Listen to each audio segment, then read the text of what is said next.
હનુમાનમઢી અને છોટનગર વિસ્તારમાં વારંવાર આ બાબતે મેં પોલીસ કમિશનરશ્રીને પણ ફરિયાદ નોંધાવેલી છે અને રજૂઆત કરેલી છે કે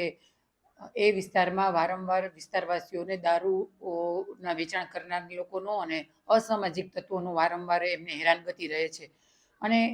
વિસ્તારવાસીઓ મારી પાસે પણ આ બાબતે ગંભીર રજૂઆત લઈને આવેલા હતા. એ બાબતે ધ્યાને લઈને મેં પોલીસ કમિશનરશ્રીને રજૂઆત કરેલી હતી અને તાત્કાલિક પોલીસ કમિશનરની રજૂઆત બાદ તાત્કાલિક ગાંધીગ્રામ પીઆઈ દ્વારા એ સ્થળ તપાસ કરવામાં આવી હતી અને ત્યારબાદ એ નિર્ણય કરવામાં આવ્યો કે જે રંગુપન સોસાયટી છે એ સોસાયટીના ખૂણા પાસે જ એક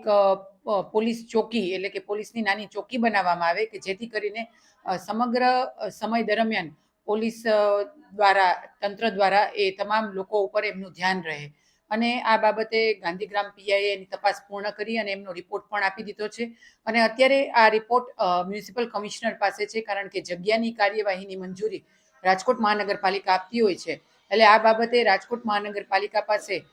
એની મંજૂરી બાબતે ફાઇલ પડેલી છે. આ વખતે પણ મેં ગત અમારી પોલીસની સંકલનની મિટિંગમાં પણ આ જ વિષય લઈ અને પોલીસને ઝડપથી કાર્યવાહી કરવા બાબતે રાજકોટ મહાનગરપાલિકા પાસેથી પણ ઝડપથી મંજૂરી મેળવવા બાબતે અને જ્યાં સુધી આ મંજૂરી ન આવે ત્યાં સુધી સતત ને સતત એ વિસ્તારમાં ડ્રાઈવ ચાલુ રાખીને અને જે કોઈ પણ આવા ગુનેગારો છે એની સામે કડક પગલાં લેવામાં આવે એ બાબતે રજૂઆત કરેલ છે. જ્યારે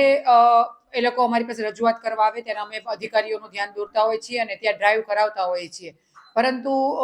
આ તે સમય દરમિયાન આ લોકો ત્યારે ડ્રાઈવના માધ્યમથી એ લોકો પકડાઈ જતા હોય છે, પરંતુ કડક કાર્યવાહી થતી ન હોય એવું ધ્યાને આવતા જ હવે પોલીસ કમિશનરશ્રીને રજૂઆત કરવામાં આવી છે કે ત્યાં જો પોલીસ ચોકી જ બનાવવામાં આવશે તો જ સંપૂર્ણપણે આ લોકોનું ઉપર આપણે કાયદો અને વ્યવસ્થાના ભાગરૂપે એ લોકોની સામે કડક કાર્યવાહી કરી શકીશું.